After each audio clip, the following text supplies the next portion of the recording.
Hello friend, जय श्री कृष्ण। आज बनावीशुं आपणे काठियावाड़ी वघारेली खीचड़ी। तेना माटे मैं अहींया आगळ तमे जोई शको छो चोखा लई लीधा छे। तमे खीचड़ीवाळा चोखा पण लई शको छो। मैं जे नॉर्मल चोखा आपणे घरमां वापरीए छीए ते लई लीधा छे। अहींया आगळ एक वाटकी चोखा लीधा छे। तो नानी एक वाटकी मैं छोतरावाड़ी मगनी दाळ लीधी छे, तमे जोई शको छो। तो આપણે આજે સરસ મજાની કાઠિયાવાડી ખીચડી બનાવવાની છે। તમે મેં જે રીતના બનાવું છું એ રીતના એકવાર જરૂરથી ટ્રાય કરજો। આ કાઠિયાવાડી ખીચડી ખાવામાં બહુ જ સરસ લાગે છે, બહાર ધાબા પર મળે છે એના કરતાં પણ તમને સરસ લાગશે। તમે એકવાર આ રીતના બનાવીને જરૂરથી ટ્રાય કરજો। તો ચાલો આપણે કાઠિયાવાડી ખીચડી બનાવવાનું સ્ટાર્ટ કરીએ। અહીંયા આગળ મેં કુકર લઈ લીધું છે, એમાં આપણે ચોખા નાખી દઈશું અને આપણે દાળ લીધી હતી તે નાખી દઈશું। આ કાઠિયાવાડી વઘારેલી ખીચડી ખાવામાં બહુ જ સરસ લાગે છે। તમે એકવાર જરૂરથી ટ્રાય કરજો અને જો તમને મારી રેસીપી ગમતી હોય તો મને કમેન્ટમાં જરૂરથી કહેજો કે તમને મારી રેસીપી કેવી લાગે છે। તો હવે આપણે આને સરસ 2 થી 3 વાર ચોખ્ખા પાણીથી ધોઈ લઈશું, જેથી બધો આમાં દર કે કચરો લાગેલો હોય દાળ પર તે નીકળી જાય। તો આને 2 થી 3 પાણી આપણે ધોઈ લઈએ। તમે જોઈ શકો છો મેં સરસ ચોખ્ખા પાણીથી આને ધોઈ લીધી છે।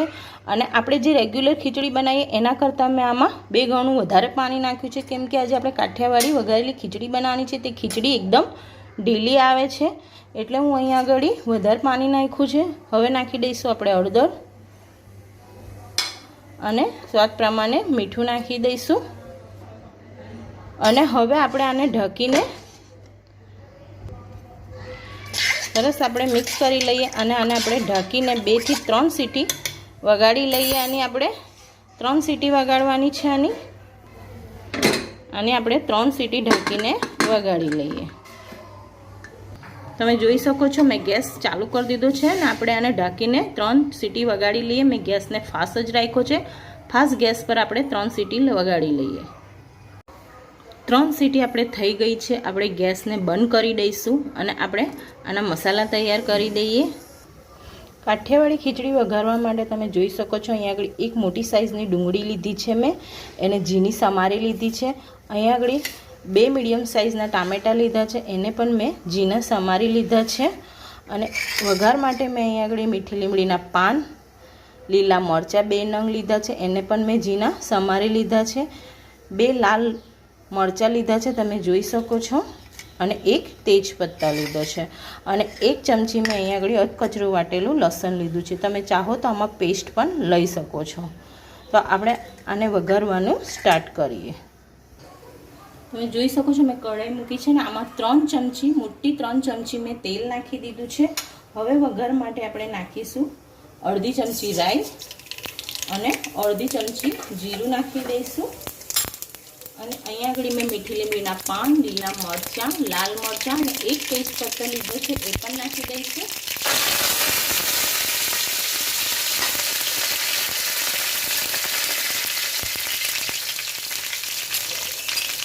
અને આપણે સારી રીતના સતરી જાય એટલે આપણે લસણ નાખી દઈશું।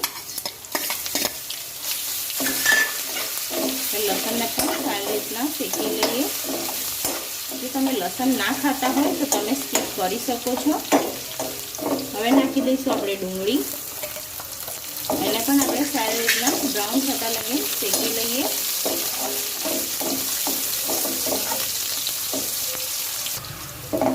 डूंगળી आपणी सरस शेकाई गई छे। मैं गैसने फास्ट ज राख्यो तो हवे नाखी दईशुं आपणे टामेटा अने टामेटाने पण आपणे सारी रीतना सातળી लईए।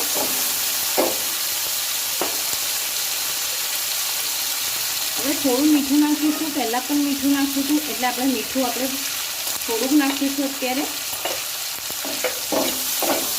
मीठू नाखवाथी टामेटा तैयारीमां सरस ओगળી जाय छे, एटले टामेटा वेला शेकाई जाय एटले आपणे टामेटा भेगुं मीठू नाखी देवानुं અને આને પણ સરસ આપણે टामेटाने જ્યાં સુધી टामेटा ना ओगળી जाय ત્યાં સુધી શેકી લઈએ।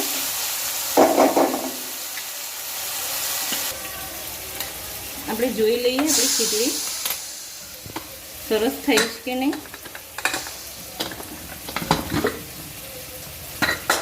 તમે જોઈ શકો છો ખીચડી સરસ થઈ ગઈ છે। આ રીતના જ આપણે ઢીલી જોઈએ છે, એટલે તમે જ્યારે પણ આ રીતના વઘારેલી જ્યારે પણ તમે કાઠિયાવાડી વઘારેલી ખીચડી બનાવો તો તમારે આગળ પડતું જ પાણી નાખવાનું, તો જ આ રીતના ઢીલી ખીચડી થશે. હવે આપણે જોઈ લઈએ આપણા ટામેટાં શેકાયા છે કે નહીં. તમે જોઈ શકો છો ટામેટાં સરસ આપણા ઓગળી ગયા છે. આપણે ગેસ ધીમો કરી દઈશું અને બીજો મસાલો નાખી દઈશું. લીધું છે મેં મરચું પાવડર. જે પ્રમાણે તમે તીખું ખાતા હોય એ પ્રમાણે તમારે મરચું પાવડર લઈ લેવાનું છે. અહીંયા આગળ લીધું છે ધાણા જીરું પાવડર અને અડધી ચમચી ગરમ મસાલો લીધો છે. પહેલાં પણ હળદર નાખી હતી એટલે આપણે થોડી હળદર નાખીશું અને આપણે થોડું પાણી નાખી સરસ મસાલાને શેકી લઈશું, જેથી આપણા મસાલા બળી ના જાય. એટલે આપણે પાણી નાખીને શેકી લઈએ.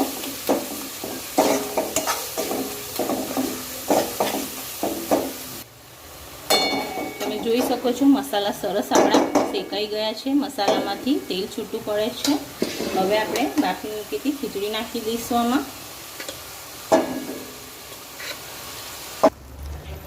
મેં બધી ખીચડી નાખી દીધી છે. હવે આને આપણે સારી રીતના મિક્સ કરી લઈએ. આ રીતના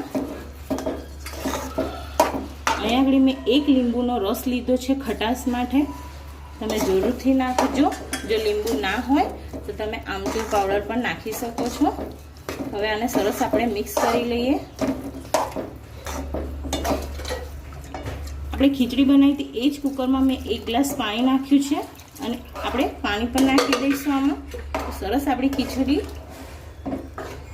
ઢીલી થશે અને એટલી જ ખાવામાં સરસ લાગે છે આ ખીચડી. એકવાર બનાવીને જરૂરથી ટ્રાય કરજો. જો આ સમયે તમારે ચાખી લેવાનું છે. જો મીઠું ઓછું હોય તો આ સમયે તમારે મીઠું નાખી દેવાનું. હવે આપણે એને ધીમા ગેસ પર 2 મિનિટ સુધી થવા દઈએ. 2 મિનિટ થઈ ગઈ છે. તમે જોઈ શકો છો એકદમ સરસ, જોતાં જ ખાવાનું મન થઈ જાય એવી સરસ ખીચડી થઈ છે. તમે બાળકોને પણ બનાવીને આપી શકો છો. બહુ જ સરસ થઈ છે. એકવાર તમે બનાવીને ખવડાવશો તો બાળકો તમારા વારે ઘડે કહેશે કે બનાવો, એવી સરસ થઈ છે. તમે એકવાર આ રીતના બનાવીને જરૂરથી ટ્રાય કરજો. હવે આપણી આ ખીચડી થઈ ગઈ છે ને આપણે ગેસને બંધ કરી દઈશું અને આપણે ખીચડીને સર્વ કરી લઈએ. આપણી ખીચડી સરસ બનીને તૈયાર છે. એકદમ ધાબા સ્ટાઇલ કાઠિયાવાડી ખીચડી બનીને આપણી તૈયાર છે. તમે એકવાર આ રીતના બનાવીને જરૂરથી ટ્રાય કરજો અને મને કમેન્ટમાં જરૂરથી કહેજો કે તમને મારી રેસીપી કેવી લાગે છે. અને જો તમને કઈ રેસીપી ગમતી હોય તો મને કમેન્ટમાં જરૂરથી કહેજો, તો હું જરૂર બનાવીશ. અને જો તમને મારા વિડીયો ગમતા હોય અને મારી રેસીપી ગમતી હોય તો મારા વિડીયોને લાઈક કરી મારી ચેનલને સબસ્ક્રાઈબ કરી લેજો અને તમારા ફ્રેન્ડ સાથે શેર કરજો. ફરી મળીશું એક નવા વિડીયો સાથે. ત્યાં સુધીને જય શ્રી કૃષ્ણ.